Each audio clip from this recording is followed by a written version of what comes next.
And welcome to another Mark Bishop Show. I've always wanted to interview this lady, and I'm fortunate enough to finally get hold of her. She's so busy, it's not funny. Vicki Monroe is considered to be one of the world's leading psychic mediums whose gifts go far beyond basic spirit messaging to include spiritual counseling, health and wellness counseling, criminal cold case investigation, and more. And she was born with the ability to see, hear, and speak to the spirit world. And she's been communicating on a daily basis with the spirit guides since the tender age of 4. But it was not until, 1987, and the death of her sister, Heather, aged 23, and her sister's husband, Tom, 25, that she began using this ability with people that lived around her. And as her 4 children grew and her messages from the other side became even stronger, she began working at a local radio and television stations, taking random calls of followers that were allowed to give her, in fact, not any information about themselves, but instead could only ask, "Who's around me?" I am referring to Vicki Monroe, supposedly and arguably one of the greatest there ever was. Welcome, Vicki. Thank you for having me. It's a pleasure. Well, I remember watching you on that TV show, the one where you had to figure out who did all the bad stuff. And yeah, that's the one. And I thought you were amazing on that, to be honest. Oh. Well, it's a pleasure to have you on the show. I know there's a lot of interest in your world and what you do. And I think a lot of my listeners will enjoy this. You've traveled the world giving lectures and speaking engagements to well over 500 people, more. Where unlike many other mediums, you'll go on a read to as many people as you can in a 2-hour show. How does that come for you? Is it just like a flow? Are you sort of pointed in a direction? How does it work for you? Well, how it works for me is, I look out at the audience and and I tell them, I see 500 of you, but I see technically 2,000 because the souls that are following you around, your guides or whatever you want to call them, are with you. So it tends to be the most persistent spirit that gets in my face, and I read whoever they belong to is where I go first. So, and they're very, and some of them are extremely accurate in details, and other ones tend to be a little more vague. And so I tend to try to go with the strongest connection that I have, because that just gives the audience, as well as the family members or friends that I'm reading, a stronger sense of validation. Right. Well, it's said, Vicki, that your soft nature and often humorous teachings of the afterlife have given you a worldwide audience and a listing in the infamous book of top 100 psychic mediums in the world today. What say you about that? I don't know. I mean, I don't know who's better or who's, that was very, it was a great honor to be in that book. But, I don't really know a lot of psychic mediums. I mean, I just don't look up other people or things like that. But that was very flattering, and it was, really cool to be listed among them. But I don't compare myself to others who I think from, people that write to me, tell me how wonderful some of these other mediums are. I think that's great. I mean, as long as we're legit and we're doing what we're supposed to be doing, that's really the most important thing is helping other people and doing it truthfully and honestly. And that's what I try to do. If I can't connect, then I tell the person that I'm talking to there's no connection with. Doesn't mean somebody's not there for you, but maybe I'm not the one that you need to see, because there's so many out there. A lot of people have wonderful abilities that they don't even utilize, that could be doing this as well in different modalities. Yeah, that's often, been said, and it's read about. I mean, people often say, gee, well, how then? What do I need to do to be able to do that? I'd love to be able to do that, Do you consider yourself more of a teacher and never a preacher, because you're someone that listens to the people who come to you with an open heart, but more importantly, an open mind, correct? Absolutely. You have to have an open mind. And, a lot of the people that come to me, maybe it's a last resort. They just can't seem to find peace with the crossing of a loved one. Um, and, I will tell them right away, I'm going to teach you to understand how all of this comes into play, how this works. And so, that's all I ask is have an open mind. Try to just disassociate from what you know. And maybe when you leave here, you'll find a bit of comfort, as well as a sense of knowing that there is something beyond what you have been taught. Because remember, when we're born here, we're born knowing everything. Your soul enters the body. You know everything since time began.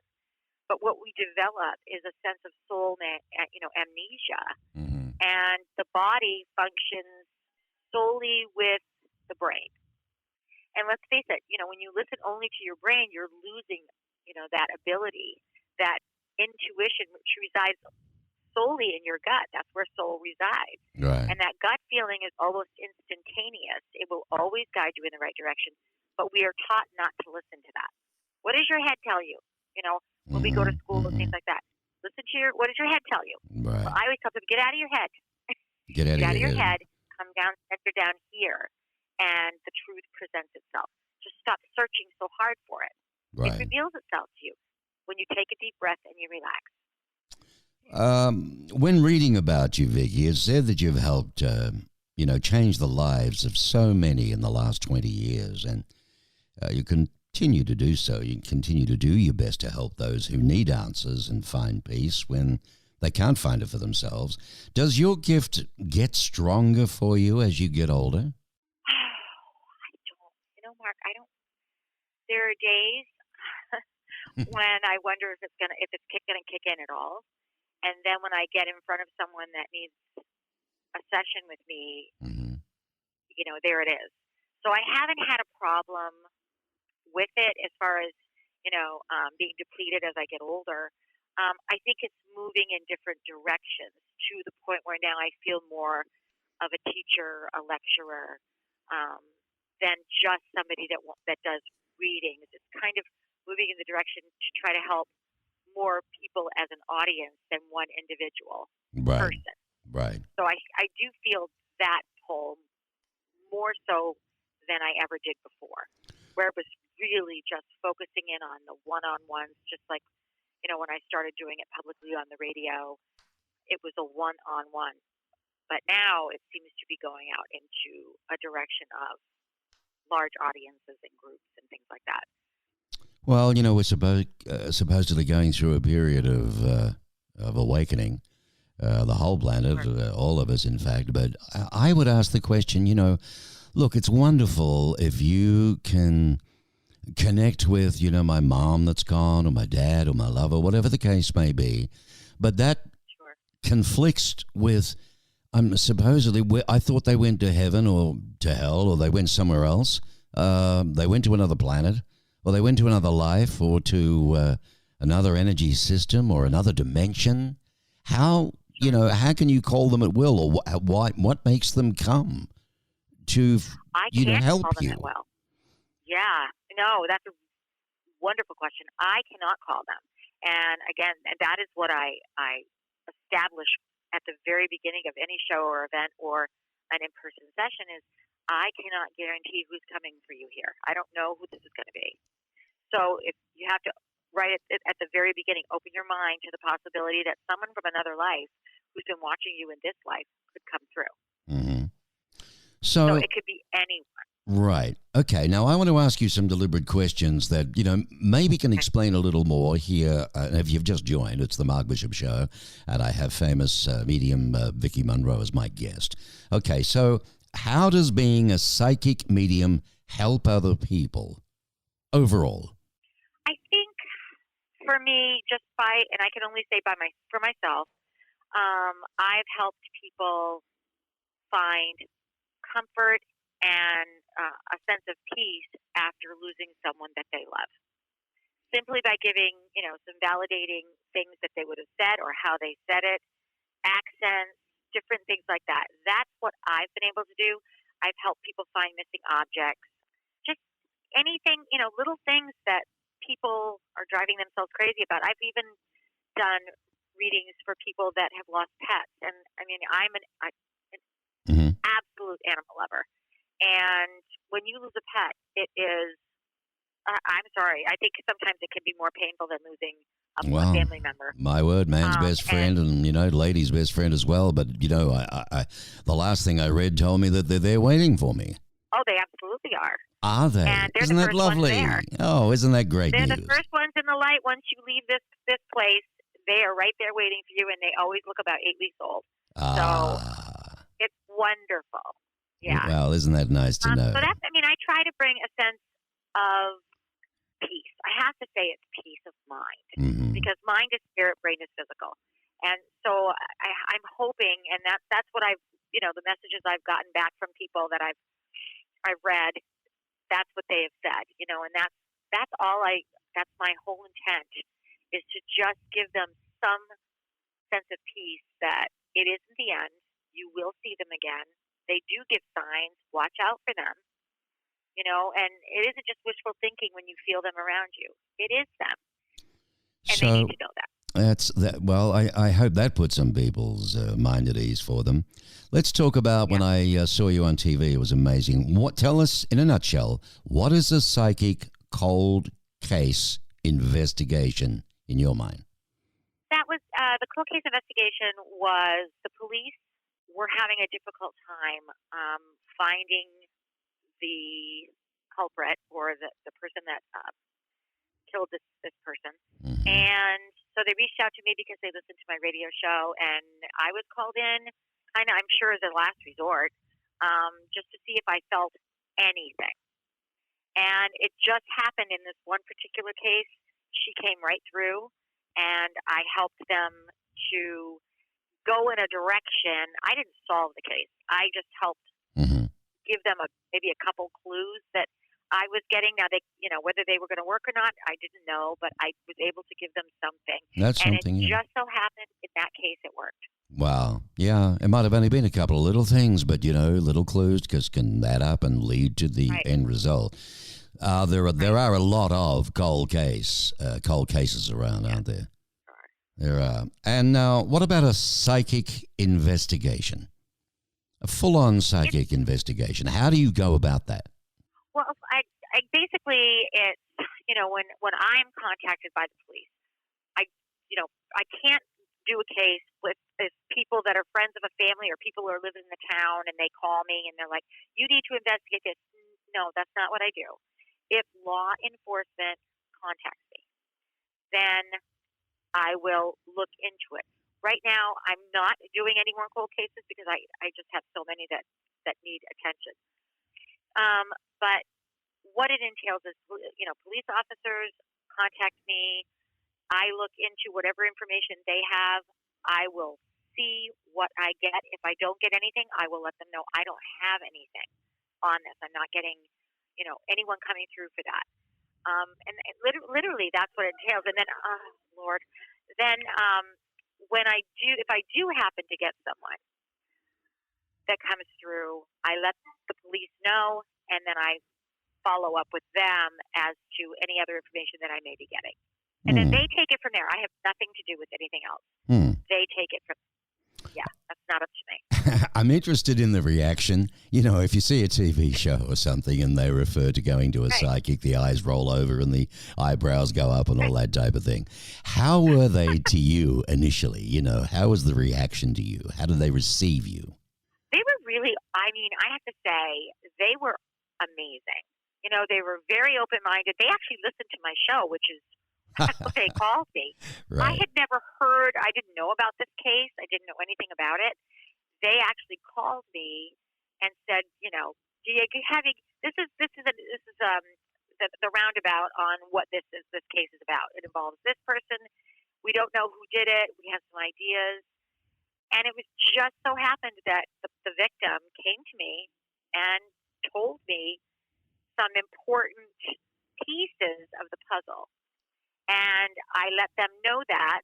And, when I got the phone call that they had gone to one of the places that she had directed me to tell them and found her, they were, blown away. But they were great. They were great. They wanted the help, and I was happy to give it if I could. Well, So there I you have never go. had anybody. I've only worked on a couple of these with law enforcement. Other times I just, they call and ask me. I will, if I get anything, I do. If I don't have it. Right, right. I don't have all the answers. Now, I mentioned earlier in the show, in fact, in the opening, that really, since the age of 4 is when you first really noticed your gift. But what happened, if I may ask, with the death of your sister, Heather, and her husband, Tom? Was some sort of accident, was it? It was a car accident. I was actually living in Europe at the time. My husband and I were in the service, and I had a sibling and his wife come over for their first wedding anniversary, and it was early. It was about 6 in the morning. It's about 6 hours time there for 6 a.m. over there, and it was midnight here. Mm-hmm. And my father called at 6, and it was very strange because my husband, I've been married almost 40 years. I've never seen him be ill before. He woke up feeling very ill, like something awful had happened. And I just, I didn't know what happened. Maybe he caught a bug. I don't know. And then the phone rang, and I went over and I answered it. And it was my dad, and he said, "We lost Heather and Tom." Well, the first thing that came to mind was, "Well, what'd you do with them?" Yeah, right. What do you think you lost them? So it didn't register right away. And then all of a sudden, I walked to the room and I put my brother on the phone. He's talking about Heather and Tom. And I walked into the other room, and my entryway was full of perfume. I didn't wear perfume. And my sister-in-law who was visiting, she didn't know who it belonged to. And she said to me, "That smells like Heather's perfume." And I went, "Oh, no." So she visited you? She did. Immediately. She was in the house, and it wasn't until that. I knew she had passed. I was in denial over it. Right. Do I know what happens when people pass? Of course I do. However, it doesn't mean I didn't love her beyond reason, and I'm not going to miss her. So I was in one of the stages of grieving denial. Right, right. And it couldn't be her. It had to be somebody else. And she came to me that night, and I saw her. Did you talk? She told me to walk into the living room. Do you actually talk, or is it just a knowing? No, she was standing right in my bedroom, and she said, "Get up, let's go in the living room." And there was Tom's couch and her, and she said, "You need a pad of paper." And I said, "Okay." And this was just like a natural visit from her. She was walking, it sounds like it's just normal, It's just it comes in from another bedroom next door or something, yeah. Right. And I said, "Aren't you dead?" She goes, "Yeah. Don't I look great?" Which was what she always said. "Yes, you look great. You look amazing." Yeah, she right. said, "Well, I want you to know, I used to tell her about the people that I would see when I was young, and she would tell me, 'You're just doing this for attention.' So she, at this point, wanted to tell me you. And so she said, 'This is what happened. This is how it happened, and this is where we go. This is what.'" So that started about a 10-year process of me writing her affirmations down. Right. And inevitably, I ended up co-writing a book about it. Well, yeah, and what was that book called again? Understanding Spirit, Understanding Yourself. Okay, and it's still for sale? Oh, yeah, it is. Yeah, it's in print, okay. Probably on Amazon, you'd find it. Yes, it is. Do the spirits of our loved ones miss us?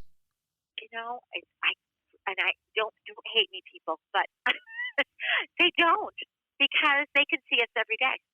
Well, that's a bit frightening. It's us that misses them.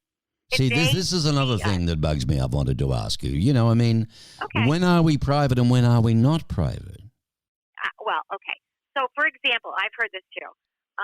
For example, when we're doing private matters, they don't care. That is just something that they're not interested anymore. That you go right ahead. All right. So what you're telling me, happy. Vicki Monroe, is they're with us all the time, even though they've passed over. All right. Right. Okay. Now. But there are some times where a soul can say, "You're doing that right now. We'll check on you in another hour."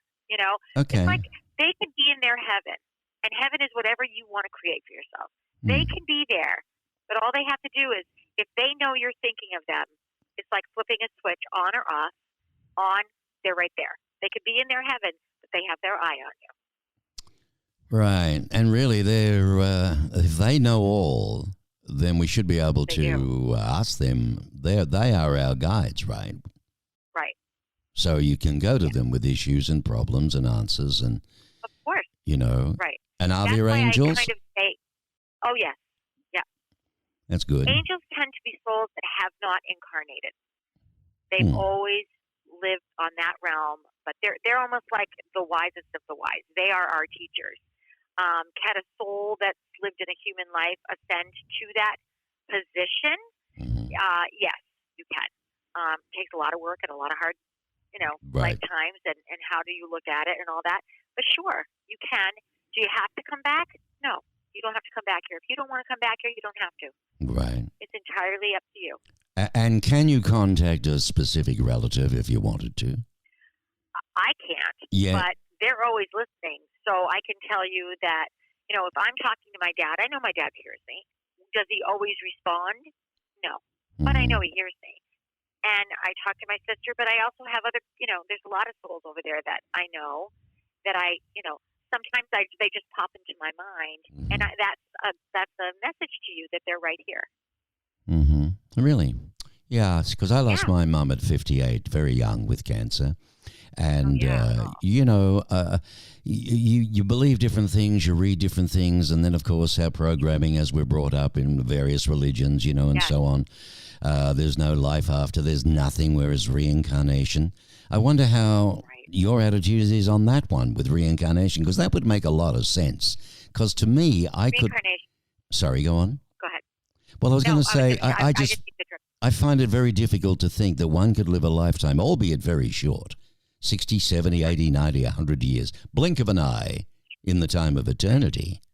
But with all the emotion in life, everything you learn, all the painstaking problems and pains and how we grow, the things that we do, all the lessons we've learned, to me, to be nothing after death would be an absolute waste.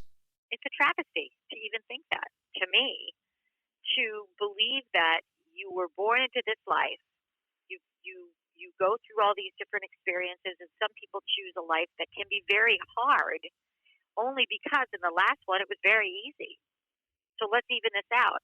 You cannot know what it's like to walk in different shoes unless you live that life. However short it may be, if people could remember that coming into this, you had a plan. And for example, you lost your mom at a very young age to cancer. I did too. I lost my dad at a very young age to cancer. And when I lost him, I thought he was probably the greatest man I ever knew. Kindest, and I'm sure that's how your mother was.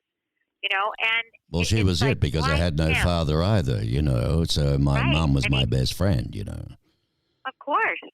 And you think, why her? Why would you take a good person and leave somebody that's negative behind?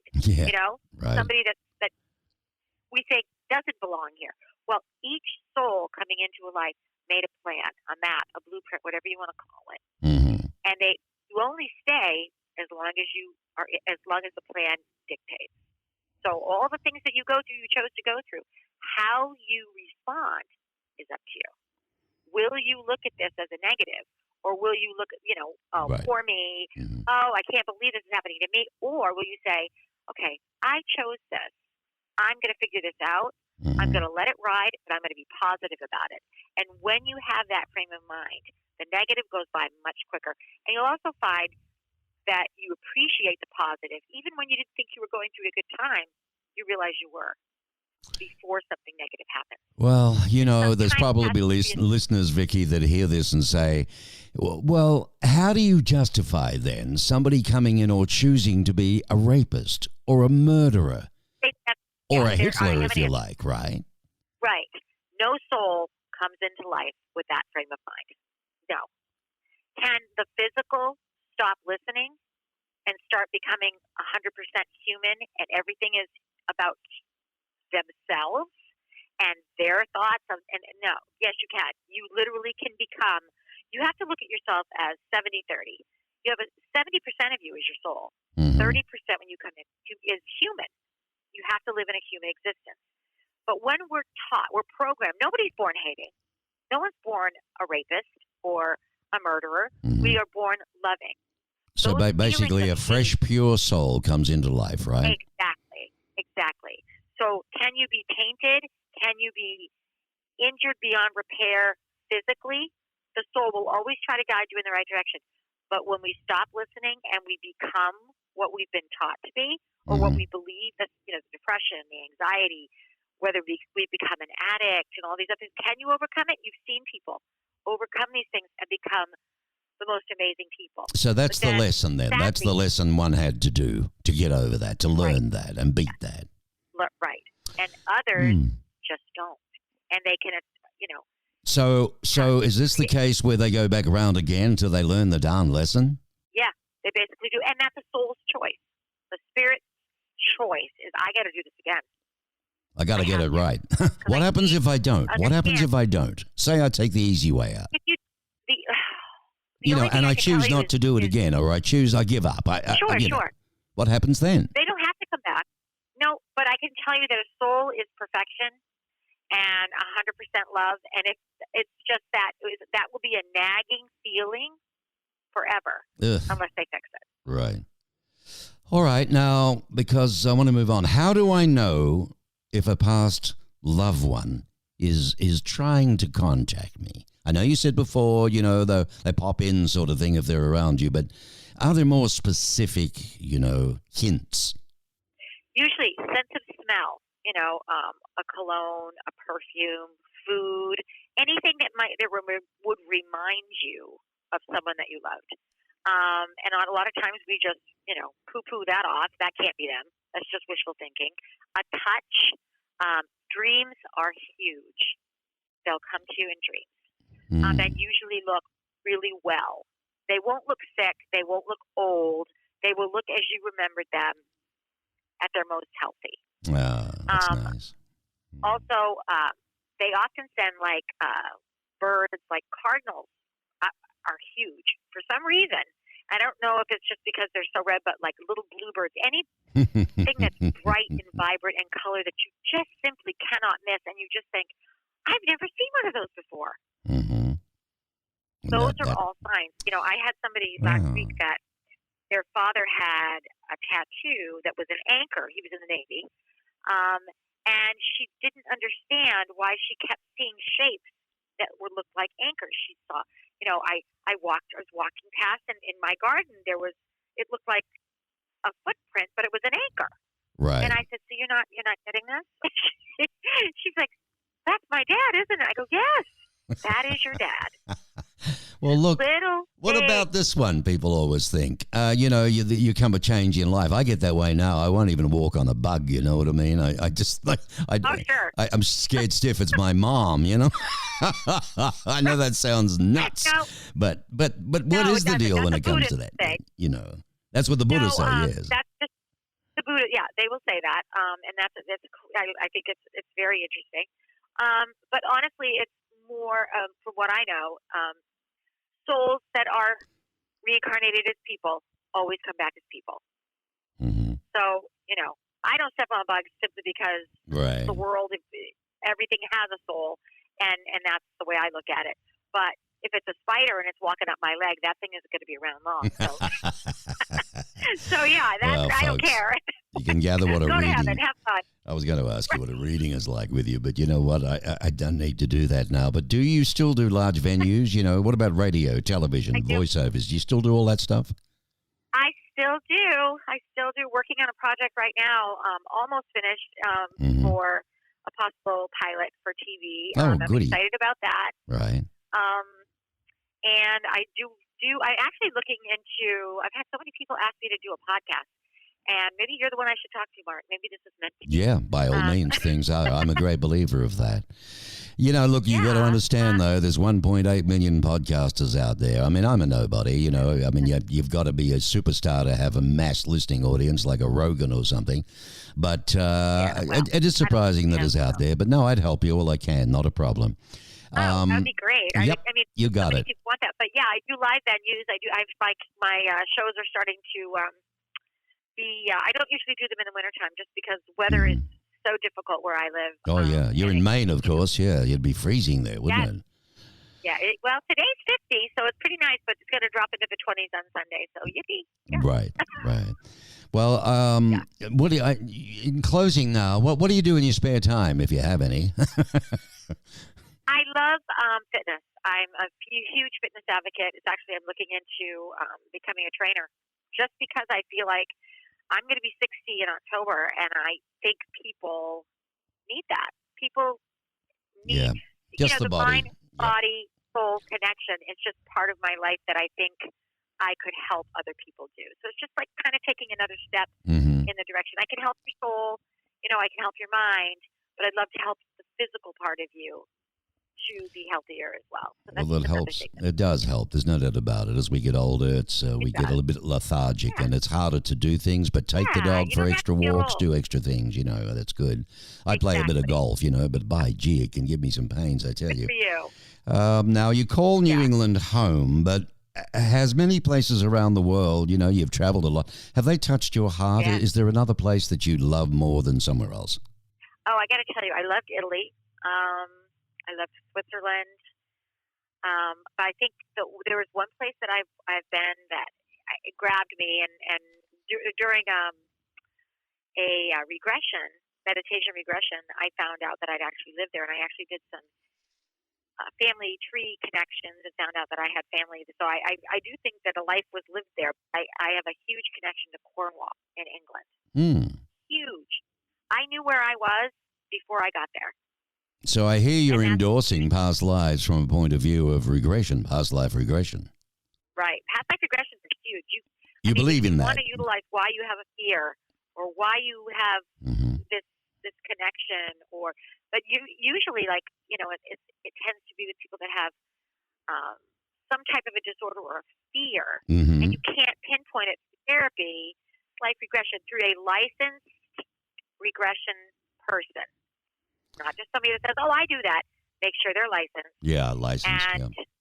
right, and go to them, and honestly, they can take that fear and tell you where it comes from, why, and help you overcome it. Well, I'll tell you what. I'll share something with you, a little true story before we go, okay? Because Okay. it's really pertinent to what you just talked about. But I haven't had a lot of luck with the right license one yet. But years and years ago, when I was a young fellow, I woke up after this nightmare, a strong dream, where I was in the Battle of Britain, and I was a fighter pilot. I was an ace, and we'd had a pretty heavy show with the Germans and the Luftwaffe, and we were coming back to the White Cliffs of Dover, and out of the sun, this Messerschmitt got me on the starboard side, and I didn't see him at all, and I woke up in screaming pain, and you know what? For a couple of weeks, I could hardly walk.